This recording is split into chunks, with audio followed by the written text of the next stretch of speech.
नमस्कार, ABC channel में आपका स्वागत है। मैं हूं सचिन श्रीवास्तव और आप मेरे साथ देखेंगे आजमगढ़ से जुड़ी खबरें। आइए नजर डाल लेते हैं आज की खास खबरों पर। खबर के प्रायोजक हैं the Irish school, Purajodhi, Mukeriganj, Azamgarh. Admission open. Give your child world class education. Windows INC roadways Azamgarh, UPVC window और डोर्स के विक्रेता। GD global school, Kartarpur bypass, Azamgarh. Admission open. Wooden test, Bhawarnath, Azamgarh और वेदांता हॉस्पिटल, लक्ष्मीरामपुर, आजमगढ़। किसी ने क्या ठीक कहा है कि अजीब मिठास है गरीब के खून में, जिसे भी मौका मिलता है वो पीता जरूर है। जी हाँ, और बात का एक साक्षात उदाहरण आज आपके सामने खड़ा है। गांव इटैली महराजपुर के निवासी संजय कुमार, जिन्हें आप अपनी स्क्रीन पर देख रहे हैं, रिक्शा ट्रॉली चलाने का काम किया करते हैं, जो कड़ी धूप में इस यकीन के साथ चलते हैं कि वे जलेंगे तो घर में उजाले होंगे। मेहनतकश इस गरीब को अपनी 100 रुपए की मजदूरी लेने के लिए 66 किलोमीटर रिक्शा ट्रॉली चलाकर जिला मुख्यालय आना पड़ा है। रात भर रिक्शा ट्रॉली खींचते हुए वे न्याय के लिए पुलिस अधीक्षक के पास पहुंचे हैं। रिक्शा ट्रॉली चालक गरीब संजय कुमार ने बताया कि उन्होंने क्षेत्र के एक मानिंद दीक्षित परिवार के लिए अपनी रिक्शा ट्रॉली से पटरा बल्ली ढोने का काम किया था, जिसके एवज में उन्हें मात्र 100 रुपये मजदूरी मिलनी थी। ये 100 रुपये भी दीक्षित परिवार ने उन्हें नहीं दिए। जब वे अपनी मजदूरी मांगने लगे तो दीक्षित परिवार ने उन्हें मारपीट कर भगा दिया। अपमान व मजदूरी न मिलने से दुखी संजय ने महराजपुर थाने में गुहार लगाई, लेकिन वहां भी इस गरीब की कोई सुनवाई नहीं हुई। अंततः न्याय के लिए, अपनी मेहनत की कमाई के लिए व अपमान की भरपाई के लिए उन्होंने पुलिस अधीक्षक से गुहार लगाने की सोची और 66 किलोमीटर की दूरी रिक्शा ट्रॉली से ही तय कर डाली। और यहाँ भी उनका दुर्भाग्य रहा कि पुलिस कप्तान से उनकी भी मुलाकात न हो सकी। साहब SP साहब तो ना मिलना है, केहू साहब बैठल रहा अपन मजबूरी बतौली है। का भयल कारण तोरे साथे काहे आयल? ये साहब लालजी दीक्षित का लड़का सभाजीत दीक्षित स्कूले पर काम करावत रहना, प्राइमरी स्कूले पर। ऊपर साहब हम अपने टाली से पटरा बल्ली ढूंढले रही है। साहब हमारे 100 रुपया मजदूरी भइल है, मजदूरी लेवे बदे गईली ना मिलना। एक हफ्ता बाद साहब 26 तारीख के उनके घरे 7:30 बजे गईली, पर साहब वही के लोगों हम साहब बड़ी मार मर लेंगे। और साहब हम ओकरे बाद दरखास्त लेके महनाजपुर थाना में गईली, हमारे समझ में ना आया वक्त। और बाद साहब हम गईली घरे। फिर साहब यह राती का हम साहब अपने ठेला या साहब हमारे चाहे गाड़ी है साहब चाहे जमन हो, यही साहब हम 8 बजे राती के चल लिए साहब। 1:30 बजे राती का हम चेक पोस्ट पे लिए, वही जो के रोटी पकड़ा गई के सुतली है। फिर साहब सुबह 6 बजे उठली है, इसके ये करीब 10 बजे ले हम आ गए आजमगढ़। अच्छा, लगभग 100 किलोमीटर की दूरी तो तय किया है। कहाँ करता है? कितना किलोमीटर आजमगढ़ से दूरी, आजमगढ़ से साथ थाने पर 66 किलोमीटर लिखल है। तो पुलिस वाले का न्याय देना कि ना? ये साहब SP साहब रहबन कहने कि साहब रहा कहना है कि ठीक है, मामला का छानबीन भइले के बाद कौनो कार्यवाही। थाने पे गए थे तो क्या हुआ? भी जब गए लला महनाजपुर, ये साहब थाने पे हम गए रही। वो गरीब बात लोगों ने उनके बुलौने के बाद इंस्पेक्टर साहब ना रहने। दूसरे दिन हम सुबेरे 9 बजे बुलौना, इंस्पेक्टर साहब आईने साहब कुल बात बतौली। हम बैठौले रहना 2 घंटा 3 घंटा। वगैरह बात कहना कि हमारी कुछ समझ में ना आया बस साहब इतना बात कहना। कहा साहब कितना दिन तक दौड़ोगे ना? ये साहब लगभग 1 हफ्ता। हम साहब नहीं, दरोगा जी साहब 26 तारीख के प्रार्थना पत्र देने रही, 27 के हम गए। वो साहब 100 रुपया खातिर के 100 रुपया मांगत रहना। ये साहब हम काम कैले रही, 100 रुपया हमारे बाकी रहे। हाँ, लालजी दीक्षित के लड़का सभाजीत दीक्षित। हम कहली कि देखा बाबा गांव घर का बात है, 100 रुपया खातिर के दौड़ आई, ठीक बात ना है। बस साहब इतना बात करके हम चलली। बस आज के लोगों हम साहब मर ही चालू। हाँ साहब, खाली 100 रुपया बाकी रहा। फिलहाल कहना ना होगा कि संजय की पीड़ा एक मेहनतकश गरीब मजदूर की पीड़ा है। बात महज 100 रुपये के पारिश्रमिक की नहीं, एक गरीब के हक को मारे जाने की है। उसकी पीड़ा दर्द को समझने वाले हर एक व्यक्ति की यही गुजारिश है कि साहेब मरहम लगा सको तो किसी गरीब के जख्मों पर लगा देना। हकीम बहुत हैं बाजार में अमीरों के इलाज की खातिर। आजमगढ़ के महनाजपुर थाना क्षेत्र के जमुखा गांव में पति पत्नी का शव घर के कमरे में फंदे से लटकता मिलने से हड़कंप मच गया। दोनों का 9 माह पहले प्रेम विवाह हुआ था। सूचना पर पहुंची पुलिस ने शवों को कब्जे में लेकर पोस्टमार्टम के लिए भेजा। मृतका के ससुराल वाले और मायके वाले दोनों आत्महत्या के अलग अलग कारण बता रहे हैं। फिलहाल पुलिस मामले की जांच में जुटी है। पुलिस के अनुसार ग्राम जमुखा थाना महनाजपुर निवासी धर्मेंद्र राजभर पुत्र कमला राजभर की शादी पिछले वर्ष जुलाई माह में संजू पुत्री चंद्रिका राजभर निवासी मिर्जापुर थाना सादात जिला गाजीपुर से हुई थी। दोनों ने प्रेम विवाह किया था। धर्मेंद्र मुंबई में फर्नीचर का काम करता था। मंगलवार सुबह जब धर्मेंद्र की मां इनौता पुत्र को जगाने गई तो पुत्र और बहू को फंदे से लटकता दिखा। दोनों का शव सीमेंट शेड के कमरे में लोहे के एंगल से लटक रहा था। ये देख उसके होश उड़ गए। जोर जोर से चिल्लाने लगी। चीख सुनकर गांव के लोग जुट गए। मामले की जानकारी होने पर पुलिस मौके पर पहुंची। पुलिस ने शवों को पोस्टमार्टम के लिए भेजा। संजू के पिता, भाई और बहन भी पहुंच गए। धर्मेंद्र 4 भाइयों में तीसरे नंबर पर था। मुंबई में रहकर फर्नीचर का काम करता था। शादी के बाद वो मुंबई चला गया था। पत्नी घर पर ही रह गई थी। अभी फरवरी में धर्मेंद्र दोबारा घर आया था। बुधवार को उसका वापस मुंबई जाने का टिकट था। परिजनों का कहना है कि पत्नी भी धर्मेंद्र के साथ जाना चाहती थी। आत्महत्या का कारण यही हो सकता है। वहीं पुलिस के अनुसार जिस रस्सी के सहारे आत्महत्या की गई है वो एकदम नई है।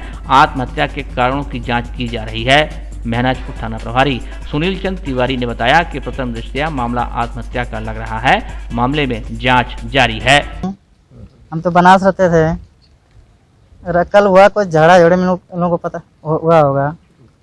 उनके माता जी आए समझाने के लिए घर से। रात में लोग 9-10 बजे गए। मतलब आपके भाई की सास आई थी? हाँ, सास उनके ससुर सब आए थे। सास ससुर साले वाले सब आए थे उनके। फिर सुबह उठ के हमारे बहन की उनको थोड़ा तबीयत खराब था। गए चाबी मांगने के लिए गए तो देखा लटका हुए हैं सब। देख के घबरा गए लोग। कौन कौन लटका हुआ था? वही दोनों साथी में, भाई और हमारे बहू लगती थी भयो। अच्छा, दोनों। तो फिर क्या हुआ, गए प्रधान को बुला लाए। वही सब हुआ। तो हमको फोन किए। हम बनारस थे तो वहाँ से हम लोग बस पकड़ के आए महनाजपुर थाना में। वहाँ से फिर यहाँ लेके आएंगे। अच्छा, ये बताइए क्या अभी आपकी भाई की शादी कितना दिन हुआ था? हुआ था 8-9 महीने के लगभग हुआ था। प्रेम विवाह हुआ है? जैसे घर से शादी हुआ था। भाई मतलब कैसे शादी हुई थी? इससे लोग अपने में पसंद कर लिया शादी करने के लिए। हाँ, ये हुआ था कि ये बोले थे कि उसके हुआ था कि वो लड़की को बोले कि इसके पेट में 2 महीने के बच्चे हैं। 3-4 महीने के बोले थे। तो सब लोग कहने लगे थे, हम लोग बोले चलो शादी कर देते हैं। वो लोग उन लोगों से बोले हम लोग राजी हैं, ठीक है। शादी उन लोग को कर दिया गया हम लोग। ये आपके भाई बाहर भी जाने वाले थे? हाँ, एक 5 मार्च का टिकट है इसका जाने के लिए। हम लोग काम करते थे? बम्बई नासिक में फर्नीचर काम करता था। 2 लोग हमारे बम्बई में 2 भाई रहते हैं छोटे हमसे। विद्युत उपभोक्ताओं को अपने बकाया बिल को जमा कराने के लिए बिजली विभाग लगातार नई योजनाएं ले आ रहा है। इसी क्रम में 1 मार्च से घरेलू उपभोक्ताओं और निजी नलकूप के उपभोक्ताओं के लिए एक मुफ्त समाधान योजना की नई स्कीम लाई गई है। खास बात है कि पूरे आजमगढ़ जनपद में 2,39,000 घरेलू विद्युत उपभोक्ता 10,000 रुपये से ऊपर के बिल के बकायेदार हैं। बकायेदारों में करीब 16,000 निजी नलकूप के भी उपभोक्ता शामिल हैं। आजमगढ़ के अधिशासी अभियंता विद्युत वितरण खंड प्रथम अरविंद सिंह ने बताया कि यह योजना उन उपभोक्ताओं के लिए है जो किन्हीं कारणों से अपने घर का बिल नहीं जमा कर पाए थे और जिसके चलते बिल के साथ ही सरचार्ज भी बहुत ज़्यादा हो गया है। इस योजना में उपभोक्ता चाहे तो खुद से ऑनलाइन या सहज जन सेवा केंद्र अथवा विद्युत विभाग के संबंधित कार्यालय में जाकर 30% बकाया धनराशि का जमा करके रजिस्ट्रेशन करा सकता है। यह रजिस्ट्रेशन 15 मार्च तक होगा। इसके उपरांत 31 मार्च तक उपभोक्ताओं को पूर्ण बकाया बिल जमा करना होगा। इसके अलावा अगर बिजली का बिल पैसा जमा करने के बाद भी बढ़कर आता है तो उसका भी समाधान संबंधित उपखंड कार्यालयों पर किया जाएगा। बता दें कि घरेलू उपभोक्ताओं से पहले कमर्शियल उपभोक्ताओं के लिए भी बकाया बिल जमा करने की योजना चलाई गई थी। इस समय वर्तमान में 1 मार्च से LMB 1 घरेलू और LMB 5 निजी नलकूप के लिए एक मुफ्त समाधान योजना की स्कीम आई है और इसमें जो है पंजीकरण की अवधि जो है 15 मार्च तक है और शेष पूर्व धनराशि भुगतान करने के अवधि जो है 31 मार्च तक है और इसमें जो है घरेलू और निजी नलकूप के उपभोक्ता इसका अधिक से अधिक लाभ उठा सकते हैं। पंजीकरण के समय जो है जनवरी तक के पूरे बिल का 30% रजिस्ट्रेशन पंजीकरण कराने के लिए भुगतान करना होगा और शेष धनराशि जो है 31 मार्च से पहले जमा करना होगा। एक मुफ्त समाधान योजना है तो क्या कुछ इजाफा हुआ है बिजली जमा करने वालों का? अभी तो 1 मार्च से अभी शुरू हुआ है तो इसका जो है इजाफा होगा और अधिक से अधिक लाभ मिलेगा उपभोक्ताओं को जिनके बिल में न जमा करने के कारण अधिक सरचार्ज दिखा रहा था, ज़्यादा बिल दिखा रहा था तो सरचार्ज माफ़ हो जाए। ये पंजीकरण कराने के लिए जो सहज जन सेवा केंद्र हैं वहाँ पर भी उपभोक्ता जाके अपना पंजीकरण करा सकते हैं, ऑनलाइन भी खुद कर सकते हैं और इसका अधिक से अधिक लाभ उठा सकते हैं। कितने केंद्र खोले गए हैं सर? हमारे यहाँ जो कैश कलेक्शन काउंटर है सभी पावर हाउस पे है, ऑफिस में है और जो सहज जन सेवा केंद्र हैं हर मार्केट में है, अब वहाँ पर भी। जन समस्याओं के त्वरित निस्तारण के उद्देश्य से मंगलवार के दिन जिले की सभी तहसीलों पर संपूर्ण समाधान दिवस का आयोजन किया गया। जिलाधिकारी राजेश कुमार की अध्यक्षता में तहसील लालगंज के सभागार में आयोजित संपूर्ण समाधान दिवस पर कुल 169 मामले आए, जिनमें से 30 मामलों का निस्तारण किया गया।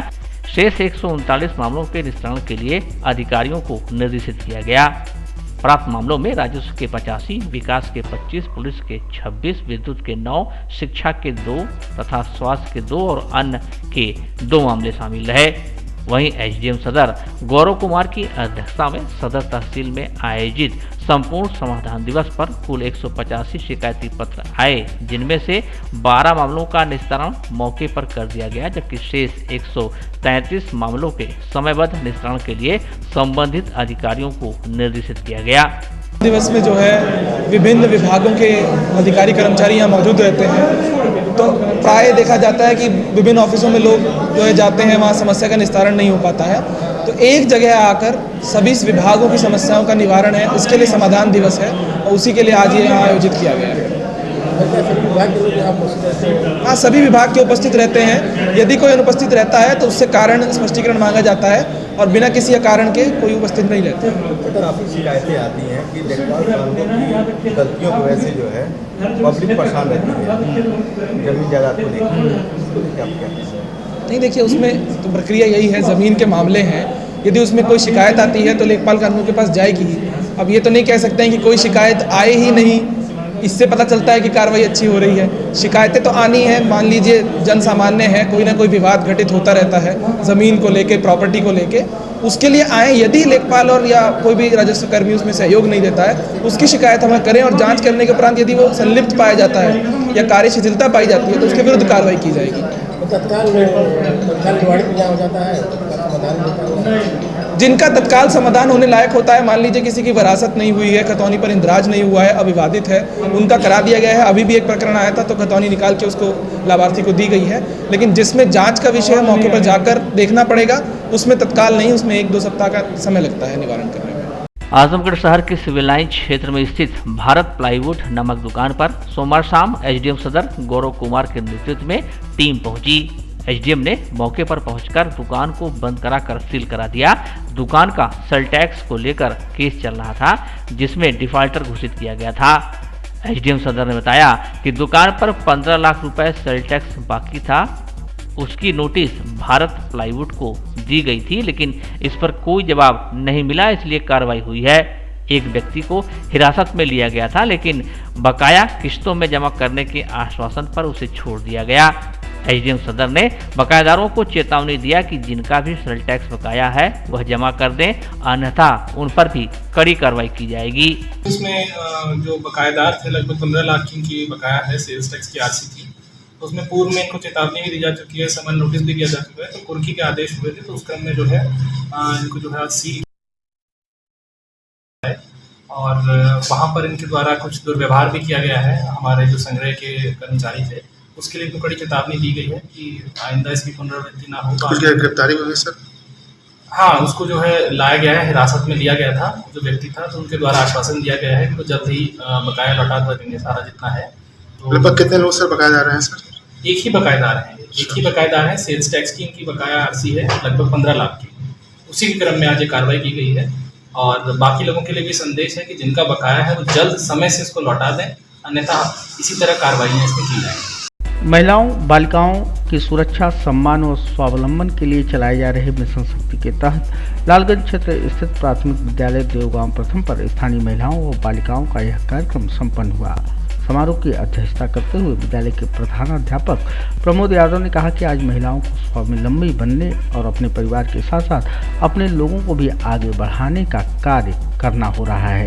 इस अवसर पर अपने सार्वगर्भित संबोधन में विद्यालय के सहायक अध्यापक उदय प्रताप दुबे ने कहा कि आज पूरे विश्व में महिलाएं पुरुषों से प्रत्येक क्षेत्र में आगे निकल रही हैं, उन्हें अपने मनोबल को ऊंचा रखना होगा। इस दौरान विद्यालय की महिला शिक्षिकाओं ने ग्रामीण महिलाओं को महिला स्वावलंबन के प्रति जागरूक किया, उन्हें सशक्तिकरण के तमाम रास्ते बताए, अधिकारों व कर्तव्यों के प्रति जागरूक करते हुए उन्हें शपथ भी दिलाई।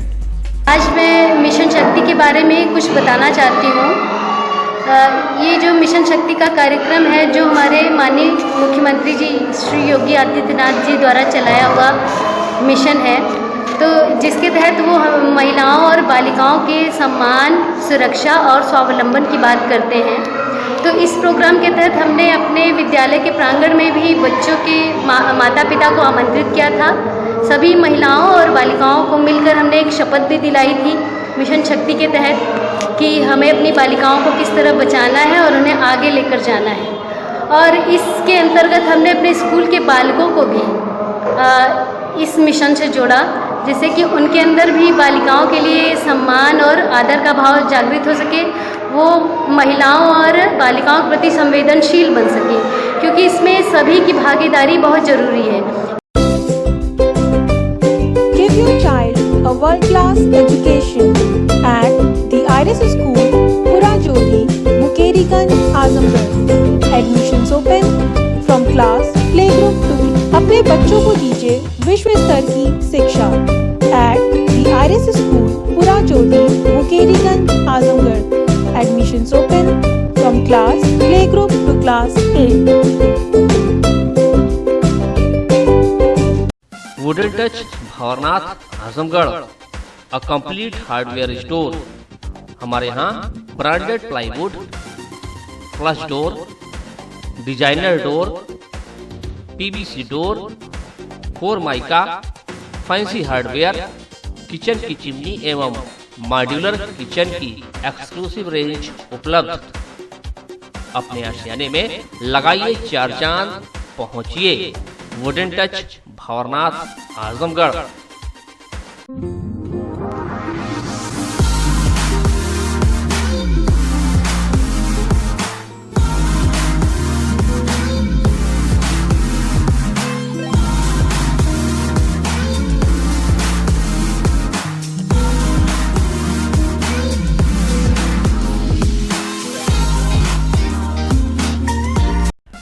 वुडन और एल्युमिनियम हुआ पुराना, यूपीवीसी विंडो और डोर्स का आया जमाना। अपने घर, मकान और ऑफिस में लगवाएं शानदार यूपीवीसी विंडो और डोर्स। दीमक, पेंट, पॉलिश के खर्चों से बचें। High security, sound proof, energy saving, fire resistant, water proof, one time investment. UPVC window और डोर्स अब आपके शहर आजमगढ़ में उपलब्ध। Windows INC besides BJP office, roadways, civil lines, Azamgarh. Wall interior के लिए भी संपर्क करें 3D wallpaper, 5D wallpaper, designing wallpaper, kitchen, bedroom and drawing room wallpaper. हृदय रोगियों को अब इलाज के लिए नहीं जाना होगा महानगर।